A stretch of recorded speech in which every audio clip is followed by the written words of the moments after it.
Hello everyone. நம்ம வந்து only a date அப்படின்ற போயம் பார்த்தோம். இதை எழுதினவங்க எட்கர் ஆல்பர்ட் கெஸ்ட். ஓகேவா?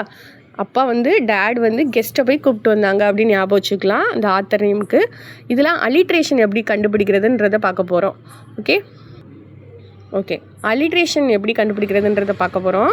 அலிட்ரேஷனுக்கு வந்து இப்போ வந்து நம்ம ரைமிங் வேர்ட்ஸ்னால் என்ன பண்ணுவோம்? ரைமிங் ஸ்கீம் பார்க்கும்போது லாஸ்ட்டில் இருக்கக்கூடிய வேர்டை பார்ப்போம். ஒவ்வொரு லைன்லேயும் லாஸ்ட் வேர்டை பார்ப்போம்.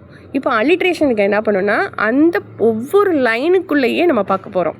சரியா? அலிட்ரேஷன் அப்படின்னா என்னென்னா ஃபஸ்ட் லெட்டர் சேமாக இருக்கிறது. இப்போ பாருங்கள், ஒரு எக்ஸாம்பிள் சொல்கிறேன். இப்போது லதா அப்படின்ற ஒரு நேம் இருக்குதுன்னு வச்சுக்குவோம். இப்போது லதா அப்படின்ற ஒரு நேம் இருக்குது அப்படின்னா இதில் ஃபஸ்ட் லெட்டர் என்ன? எல். ஓகேவா? லைப்ரரி அப்படின்னு ஒரு நேம் இல்லை ஒரு வேர்டு இருக்குது, லைப்ரரி. இதில் ஃபஸ்ட் லெட்டர் என்ன? எல். அப்போ ரெண்டு வேர்டு சேமாக இருக்கா? அப்போ இந்த ஃபஸ்ட் லெட்டர் சேமாக இருக்கிறது. சரியா? அதை எல்லாமே நம்ம வந்து என்ன சொல்லுவோம்? அலிட்ரேஷன் சொல்லுவோம். ஆனால் இதில் நம்ம ஒரு பாயிண்ட் ஞாபகத்தில் வச்சுக்கணும். வவ்வல் லெட்டரில் ஸ்டார்ட் பண்ணுற வேர்டை வந்து நம்ம அலிட்ரேஷன் எடுத்துக்க முடியாது. ஓகேவா? அதை வந்து என்ன சொல்லுவோம்னா அசோனன்ஸ்னு சொல்லுவோம். அசோனன்ஸுன்றது வவ்வல் லெட்டரில் சேமாக இருந்துச்சு அப்படின்னா அது அசோனன்ஸ்னு சொல்லுவோம். சரி, இப்போ எக்ஸாம்பிள்ஸ் பார்த்தோன்னா புரிஞ்சிடும். இப்போ இந்த 4th லைனில் பாருங்கள், to show how well he has played the கேம்னு இருக்குது. ஓகேவா? இப்போது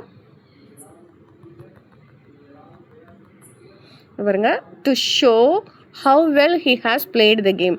ஹவ்வில் ஹச் இருக்குது, ஹீல ஹச் இருக்குது, ஹேஸில் ஹச் இருக்குது. ஓகேவா? ஹீல ஹச்சு, ஹேஸில் ஹச் இருக்குது. அப்போ இது இந்த ஒரே லைனுக்குள்ளேயே சரியா consonants letter first letter repeat ஆகிருந்துச்சு அப்படின்னா அது வந்து அலிட்ரேஷன். சரி, இப்போ ஞாபகம் வச்சுக்கிற பாயிண்ட்ஸை சொல்லுவோம்.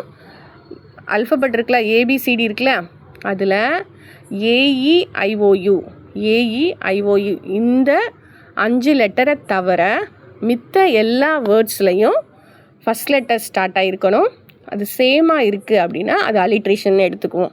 இப்படி தான் நம்ம வந்து அலிட்ரேஷன் கண்டுபிடிக்கணும். தேங்க்யூ.